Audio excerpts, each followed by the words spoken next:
बयान दिया है कंगना ने, इसका क्या क्या करना चाहती है? सर वो बयान इसलिए दिया है भाई, जो कांग्रेस है, कांग्रेस के जैसे इलेक्शन होने वाला पंजाब में, वो कांग्रेस के वोट ख़राब करने के लिए और बीजेपी को हेल्प करने के लिए, अच्छा।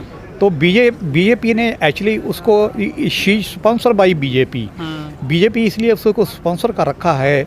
कुछ भी बोलोगे भाई नुकसान है भाजपा के ऐसे है, वो उसको रिप्लेस करना चाहती है स्मृति ईरानी को।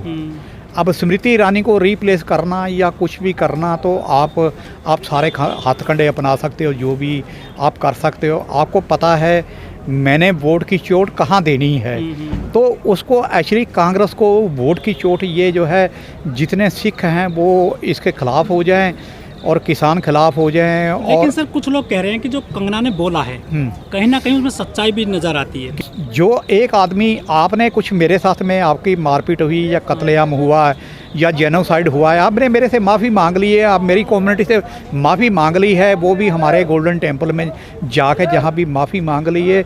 माफ़ी से ऊपर तो कोई और चीज़ नहीं है, उससे ऊपर तो कोई बचता नहीं है कुछ भी। माफ़ी से सर मान जाओगे?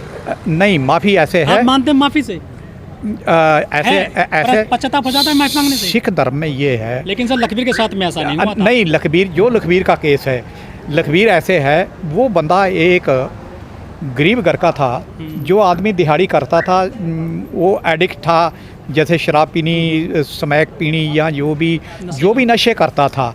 वो एक सरदार जी है प्रगट सिंह, उसके काम करता था 4-5 महीने से। वहाँ जाता था, जितने की वो नशा पीता था उतने पैसे उसको दे देते थे, तो पैसे दे देते थे। उसके बाद में उसने कुछ नंबर याद किए हुए थे, जो इन्होंने, जो अमन एक निहंग है, जो पिंकी कैट जो है, गुरमीत सिंह एक कैट है जिसको बादल ने, जिसको एज ए हवालदार भर्ती की, आई थिंक सो हवालदार भर्ती किया था, फिर वो डीएसपी बन के रिटायर हुआ। उसके ऊपर एक एलिगेशन लगा भी उसने मर्डर किया है, तो उसमें वो जेल चला गया। तो बादल ने फिर भी तिगड़म लड़ा के उसको किसी ना किसी तरीके से रिलीज करा दिया। रिलीज कराने के बाद में ये जो लखबीर बोलता था, मेरा संधू के साथ में ऐसा संबंध है, बड़े लोगों के साथ में मेरा संबंध है, जब वो कोई फ़ोन आता था तो वो सबको घर से बाहर निकाल देता था, अपनी बहन को भी या किसी को भी। जो आदमी यहाँ से 10 किलोमीटर दूर नहीं जा सकता, वो बंदा 600-650 किलोमीटर कैसे आ, वो 600-650 किलोमीटर कैसे आ गया? जब वो 650 किलोमीटर आने के बाद में जो निहंग थे, जो अमन निहंग, जिसका नरेंद्र सिंह तोमर के साथ में जो डील थी, उनके डेरे में आया है। जो पिंकी कैट है, गुरमीत सिंह कैट जो है, जिसका उसका पीछे नाम में संधू लगता है, वो उसको लेके आया। ये जब उसको लेके आया, उसके बीच में, डेरे के बीच में, वहाँ उनके डेरे के बीच में, जब आप मेरे पास आओगे, ये मेरा घर है, मैं सडनली आपको। सर सिद्धू जी, सारी बात ठीक है, लेकिन हमने बहुत सारे नियमों से बात की है इस मैटर पे पूरे पे। सर वो ये कहते हैं कि जो भी हमारे धर्म के से खिलवाड़ करेगा ग्रंथ से, तो हम बिल्कुल बख्शेंगे नहीं। कि जो निहंग ऐसी बात करते हैं, जो कत्ल कर देते हैं, जैसे लखबीर का कर दिया, क्या उनको कुछ ऐसी आज़ादी है क्या? सर ऐसे है, सिख धर्म में जो है, ये गुरु गोबिंद सिंह की लाडली फौज है। गुरु गोबिंद सिंह के टाइम में ऐसे होता था, जो ये जैसे होता था, तो ये अपने तरीके से ये काम करते थे। एक ग्रंथ में तो कहीं लिखा नहीं है कि ऐसा कत्ल कर दीजिए आप। नहीं, अब ये ग्रंथ में कहाँ लिखा है? तुम किसी ग्रंथ की ले जाके तुम बेदबी करो, ये कहाँ लिखा भी नहीं है? ये कत्ल तो कहीं जिक्र नहीं है, नहीं, किसी भी धर्म में नहीं। आप एक काम करिए, आप मेरे को कोई, हमारे ग्रंथ का किसी आदमी को आप ले आइए, हमारे ग्रंथ को छेड़ेगा, आप मेरे सामने करेगा, तो आई विल किल हिम, मैं उसको कत्ल कर दूंगा, चाहे मेरे को जेल हो जाए, चाहे कुछ हो जाए। मेरे धर्म से ऊपर तो मेरा कोई चीज़ नहीं है ना कोई। हाँ जी, संविधान पढ़ा है, ग्रंथ पढ़ा। अब हम गुरु को पहले मानते हैं, संविधान हम बाद में मानते हैं। जो ना, मेरी बात सुनो, हमारा गुरु सबसे ऊपर है। जो संविधान बाद में आता है, मेरा गुरु सबसे ऊपर आता है। और गुरु जो है, सुप्रीम कोर्ट ने ये बोल रखा है, जो गुरु ग्रंथ साहब है, ये एक इंसान की तरह एक गुरु माना जाता है इसको। यद जितनी भी बेदबी होती है वो गुरु ग्रंथ साहब की होती है। कुरान की कहीं नहीं हुई, गीता की कहीं नहीं हुई, बाइबल की कहीं नहीं हुई। एक कम्युनिटी को, पार्टिकुलर कम्युनिटी को आप टारगेट कैसे करते हैं, ये मैं जानना चाहता हूँ आपसे। आपने यही सवाल पूछा है ना। जब पार्टिकुलर कम्युनिटी को करोगे, अब ये है जैसे निहंगों ने वो काट दिया है, आगे कोई करेगा तो उसका वो इलाज किया जाएगा तो हर एक आदमी डरेगा। जैसे अंग्रेज़ों के टाइम में था, एक मिनट, जैसे अंग्रेज़ों के टाइम में था, एक आदमी को फांसी टांग देते थे वो चौक में। जैसे फांसी टांग देते थे तो हर आदमी डरता था, यार ऐसे करेंगे फांसी टांग देंगे। अब ये लोगों को नसीहत हो गई, यार गुरु ग्रंथ साहब को या हम कहीं कभी किसी को भी टांग दे, इसका मतलब किसको आपको आप कह रहे हैं कि अंग्रेज ऐसा करते थे तो सबको नसीहत लग जाती थी। हाँ, फांसी टांग देते थे ना। आपको लोकतंत्र है ना सर, संविधान से नहीं, लोकतंत्र पहले भी लोकतंत्र था, अंग्रेजों के टाइम में भी लोकतंत्र था। गुलाम था ना। नहीं, गुलाम तो हमारे जो बंदे थे, जो हमारी जो सरकार है, जो सरकार में जो पिट्ठू थे, इन्होंने गुलाम बना रखा था। जो उन्होंने काम किया है हमारे हिंदुस्तान में, जो काम किया सड़कें बनाने का, सड़कें, रेलों का और रेलगाड़ियों का सब किया है, आज तक तो हम उसको मेंटेन नहीं कर पा रहे। हम गुलाम कैसे हो गए? अंग्रेज ठीक थे। नहीं, क्या चीज़ है? अंग्रेज ठीक थे। जो काम करेगा, काम आप भी करोगे, कल को आप बन जाओगे, काम आप भी करोगे, आप भी ठीक हो। क्यों लड़ रहे थे उनके खिलाफ? हाँ जी, क्यों लड़ रहे थे? गांधी क्यों लड़ रहे थे? ऐसे है।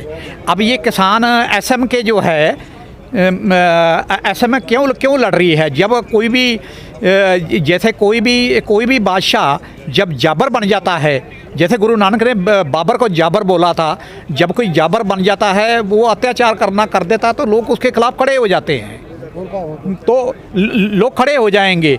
जब इन्होंने तीनों बिल जो है दमनी मत से बिना पूछे हुए किसी को वहाँ कोई लेना नहीं देना नहीं, ऑर्डिनेंस ले आके पास करा दिए।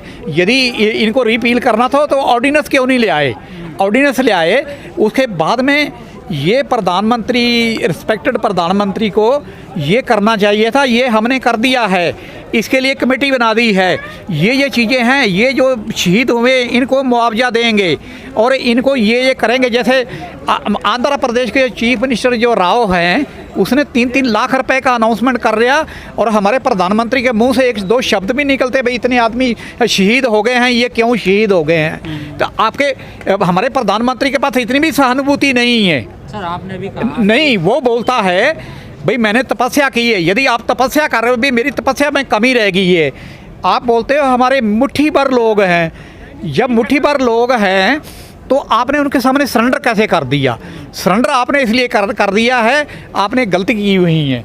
जब आपने मिस्टेक की हैं, आप एक गलती करोगे, एक गलती के साथ में आपको 100 गलती और करनी पड़ेंगी उसको कवर करने के लिए। हाँ जी, हाँ बोलिए सर। आपने कहा कि संविधान से बड़ा हमारा ग्रंथ। हाँ जी, ग्रंथ से कोई एक कम्युनिटी, एक समाज चल सकता है, देश तो पूरा संविधान से चलता है ना सर। देखो, जो गुरु ग्रंथ साहब, पहले हम गुरु ग्रंथ साहब की ओट लेके चलते हैं, संविधान बाद में आता है। यदि आप हमारे गुरु ग्रंथ साहब को उठा के आप उसकी बेदबी करोगे तो I will not tolerate, I will kill you also. यदि आप होंगे तो मैं आपको भी मार दूंगा। नहीं, लिखा नहीं है, लिखने की ज़रूरत नहीं है। ये मेरी अपनी अंदर की भावना है। आप मेरी भावना को ठेस पहुंचा रहे हैं। आप केस कर सकते हैं ना? हाँ जी, केस कर सकते हैं। केस करते हैं। हर एक आदमी के जो जितने भी केस हुए हैं, 200 सुप्रीम कोर्ट है, पुलिस है, सर मेरी बात सुनो, जितने भी केस हुए हैं 295 लगा के धार्मिक भावना को ठेस पहुंचाना और सबको बोल देते ये पागल है, उसको छोड़ देते हैं। अब आप किसी को छोड़ दोगे, वो तो कोर्ट का काम है ना। ये कैसे? सर मेरी एक बात सुनो, जैसे अब वहाँ पे अब वहाँ पे तरकुनिया में गाड़ी चढ़ा के मार दिया और अब बिल्ली को आप दूध की रखवाली कर रहे हो तो दूध बचेगा क्या? अब वही उसका लड़के का जो बाप है, गृह राज्य मंत्री है, उसके अंडर में पुलिस है, सारा कुछ है, तो क्या होगा? 2 केस में पैरेलल FIR है और पुलिस वाले जो है कर नहीं रहे। सुप्रीम कोर्ट हर रोज बोल रहा है। कानून पे विश्वास नहीं करते मतलब? किस पे? हम कानून पे विश्वास करते हैं, पर लेकिन जो अथॉरिटी है नीचे से जो बोल के ये काम कर दो वो कर रहे, हम उसके ऊपर विश्वास नहीं करते। जो आरोपी हैं अंदर जेल में गए हैं, हाँ जी, लखवी वाले मैटर में, हाँ जी, वो कोर्ट कचहरी कानून संविधान से तो केस चलेगा ना उन पे। जब तक उनका बाप सैया बाए कोतवाल तो डर का है का। जब उनका बाप ही कमांडर है, बोल देगा यार ये कर देना, वहाँ ये छोड़ देना, तो कौन सा काम होगा? अरे क्या बात कर रहे हैं यार? What you talk? कौन सी बात कर रहे हैं आप क्या बता रहे हैं आप बिल्ली को दूध की रखवाली करने के लिए बता रहे हैं आप, और आप बोल रहे हैं जब संविधान को ही वो एक साइड में रख के चल रहे हैं।